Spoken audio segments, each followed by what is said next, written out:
निशा काम निपटाकर बैठी ही थी कि फोन की घंटी बजने लगी। मेरठ से विमला चाची का फोन था।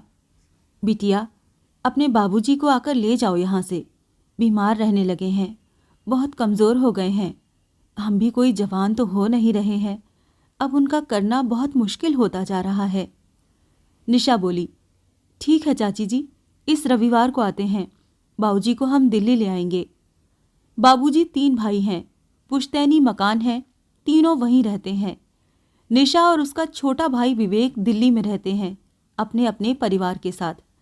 3-4 साल पहले विवेक को फ्लैट खरीदने के लिए पैसे की आवश्यकता पड़ी तो बाबूजी ने भाइयों से मकान के अपने 1/3 हिस्से का पैसा लेकर विवेक को दे दिया था, कुछ खाने पहनने के लिए अपने लायक रखकर। दिल्ली आना नहीं चाहते थे, इसीलिए एक छोटा सा कमरा रख लिया था, जब तक जीवित थे तब तक के लिए।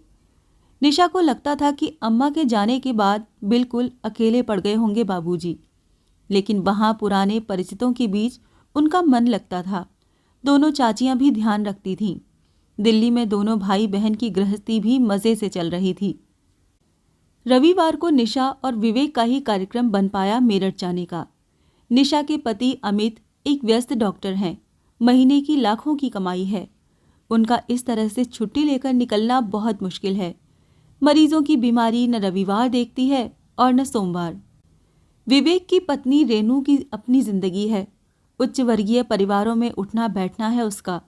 इस तरह के छोटे मोटे पारिवारिक पचड़ों में पड़ना उसे बिल्कुल पसंद नहीं। रास्ते भर निशा को लगा विवेक कुछ अनमना गुमसुम सा बैठा है। वो बोली, इतना परेशान मत हो, ऐसी कोई चिंता की बात नहीं है। उम्र हो रही है, थोड़े कमज़ोर हो गए हैं, ठीक हो जाएंगे। विवेक झींकते हुए बोला, अच्छा खासा चल रहा था, पता नहीं चाचा जी को ऐसी क्या मुसीबत आ गई। 2-4 साल और रख लेते तो। अब तो मकानों के दाम आसमान छू रहे हैं, तब कितने कम पैसों में अपने नाम करवा लिया 3रा हिस्सा। निशा शांत करने की मंशा से बोली, ठीक है ना, उस समय जितने भाव थे बाजार में उस हिसाब से दिए, और बाबूजी आखिरी समय अपने बच्चों के बीच बिताएंगे तो उन्हें भी अच्छा लगेगा। विवेक उत्तेजित हो गया, बोला, दीदी तेरे लिए ये सब कहना बड़ा आसान है। 3 कमरों के फ्लैट में कहाँ रखूंगा उन्हें। रेनू से किटकिट रहेगी सो अलग। उसने तो पहले ही साफ मना कर दिया है कि वो बाबूजी का कोई काम नहीं करेगी। वैसे तो दीदी लड़कियां हक मांगने में बड़ी जल्दी खड़ी हो जाती हैं, करने के नाम पे क्यों पीछे हट जाती हैं। आजकल लड़कियों की शिक्षा और शादी के समय में अच्छा खासा खर्च हो जाता है। तू क्यों नहीं ले जाती बाबूजी को अपने घर। इतनी बड़ी कोठी है, जीजाजी की लाखों की कमाई है। निशा को विवेक का इस तरह बोलना ठीक नहीं लगा। पैसे लेते हुए कैसे वादा कर रहा था बाबूजी से, आपको किसी भी वस्तु की आवश्यकता हो आप निसंकोच फ़ोन कर देना, मैं तुरंत लेकर आ जाऊंगा। बस इस समय हाथ थोड़ा तंग है।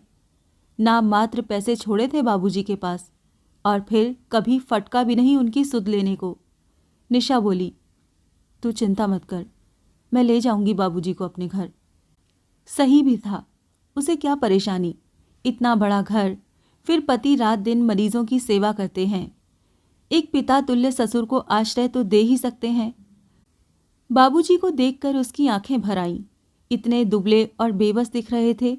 गले लगते हुए बोली, पहले फ़ोन करवा देते, पहले लेने आ जाती। बाबूजी बोले, तुम्हारी अपनी ज़िंदगी है बेटा, क्या परेशान करता। वैसे भी दिल्ली में बिल्कुल तुम लोगों पर आश्रित हो जाऊंगा। रात को डॉक्टर साहब बहुत देर से आए, तब तक पिता और बच्चे सो चुके थे। खाना खाने के बाद सुकून से बैठते हुए निशा ने डॉक्टर साहब से कहा, बाबूजी को मैं यहाँ ले आई हूँ। विवेक का घर बहुत छोटा है, उसे रखने में थोड़ी परेशानी होती। अमित के एकदम तेवर बदल गए। वो सख्त लहजे में बोला, यहाँ ले आई हूँ से क्या मतलब है तुम्हारा? तुम्हारे पिताजी तुम्हारे भाई की जिम्मेदारी हैं। मैंने बड़ा घर वृद्धाश्रम खोलने के लिए नहीं लिया था, अपने रहने के लिए लिया है। जायदाद के पैसे हड़पते हुए नहीं सोचा था साले साहब ने कि पिता की सेवा भी करनी पड़ेगी। रात दिन मेहनत करके पैसा कमाता हूँ, फालतू लुटाने के लिए नहीं है मेरे पास। पति के इस रूप से अनभिज्ञ थी निशा। रात दिन मरीजों की सेवा करते हो, मेरे पिता के लिए क्या आपके घर और दिल में इतना सा भी जगह नहीं है? अमित के चेहरे की नसें तनी हुई थीं। वो लगभग चीखते हुए बोला, मरीज बीमार पड़ता है तो पैसे देता है ठीक होने के लिए। मैं इलाज करता हूँ, पैसे लेता हूँ। ये व्यापारिक समझौता है, इसमें सेवा जैसा कुछ नहीं है। ये मेरा काम है, मेरी रोजी रोटी है। बेहतर होगा तुम 1-2 दिन में अपने पिता को विवेक के घर छोड़ाओ। निशा को अपने कानों पर विश्वास नहीं हो रहा था। जिस पति की वो इतनी इज्जत करती है वो ऐसा बोल सकते हैं। क्यों उसने अपने भाई और पति पर इतना विश्वास किया? क्यों उसने शुरू से ही एक एक पैसे का हिसाब नहीं रखा? अच्छी खासी नौकरी करती थी। पहले पुत्र के जन्म पर अमित ने ये कहकर छुड़वा दी कि मैं इतना कमाता हूँ, तुम्हें नौकरी करने की क्या आवश्यकता है? तुम्हें किसी चीज़ की कमी नहीं रहेगी। आराम से घर रहकर बच्चों की देखभाल करो। आज अगर नौकरी कर रही होती तो अलग से कुछ पैसे होते उसके पास, या 10 साल में घर में सारा दिन काम करने के बदले में पैसे की मांग करती तो इतने तो हो ही जाते कि पिताजी की देखभाल अपने दम पर कर पाती। कहने को तो हर महीने बैंक में उसके नाम के खाते में पैसे जमा होते हैं, लेकिन उन्हें खर्च करने की बिना पूछे उसे इजाज़त नहीं थी। भाई से भी मन कर रहा था कह दे, शादी में जो खर्च हुआ था वो निकाल कर जो बचता है उसका आधा आधा कर दे। कम से कम पिता इज्जत से तो जी पाएंगे। पति और भाई दोनों को पंक्ति में खड़ा करके बहुत से सवाल करने का मन कर रहा था। जानती थी जवाब कुछ न कुछ तो अवश्य होंगे, लेकिन इन सवाल जवाब में रिश्तों की परतें दर परतें उखड़ जाएंगी और जो नग्नता सामने आएगी उसके बाद रिश्ते ढोने मुश्किल हो जाएंगे। सामने तस्वीर में से झांकती 2 जोड़ी आंखें जीभ पर ताला डाल रही थीं। अगले दिन अमित के अस्पताल जाने के बाद जब नाश्ता लेकर निशा बाबूजी के पास पहुंची तो वो सामान बांधे बैठे थे। उदासी भरे स्वर में बोले, बेटा, मेरे कारण अपनी गृहस्थी खराब मत करो। पता नहीं कितने दिन है मेरे पास। मैंने एक वृद्धाश्रम में बात कर ली है।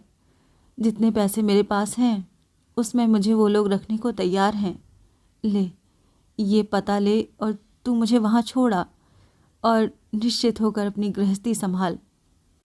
निशा समझ गई बाबूजी की देह कमज़ोर हो गई है, दिमाग नहीं।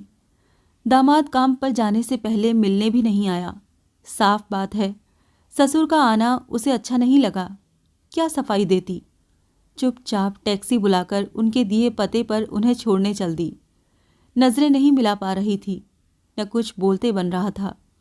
बाबूजी ने ही उसका हाथ दबाते हुए कहा, परेशान मत हो बेटा, परिस्थितियों पर कब हमारा बस चलता है।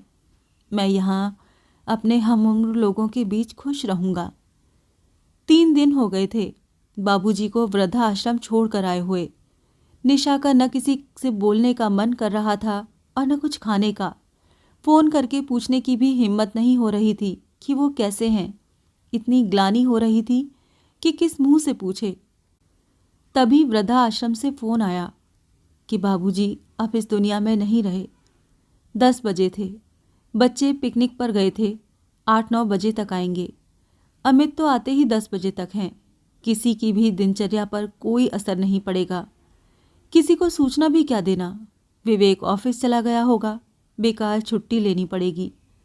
रास्ते भर अविरल अश्रुधारा बहती रही। कहना मुश्किल था पिता के जाने के गम में या अपनी बेबसी पर कि आखिरी समय पर भी पिता के लिए कुछ नहीं कर पाई। 3 दिन, केवल 3 दिन अमित ने उसके पिता को मान और आश्रय दे दिया होता तो वो हृदय से अमित को परमेश्वर मान लेती। वृद्धाश्रम के संचालक महोदय के साथ मिलकर उसने औपचारिकताएं पूर्ण की। वो बोल रहे थे, इनके बहू बेटा दामाद भी हैं रिकॉर्ड के हिसाब से, उनको भी सूचना दे देते तो अच्छा रहता। वो कुछ संभल चुकी थी। बोली, नहीं, इनका कोई नहीं है, न बहू न बेटा और न दामाद। बस एक बेटी है, वो भी नाम के लिए। संचालक महोदय अपनी ही धुन में बोल रहे थे। परिवार वालों को सांत्वना और बाबूजी की आत्मा को शांति मिले। निशा सोच रही थी बाबूजी की आत्मा को शांति मिल ही गई होगी। जाने से पहले सबसे मोह भंग हो गया था। समझ गए होंगे कोई किसी का नहीं होता, फिर क्यों आत्मा अशांत होगी।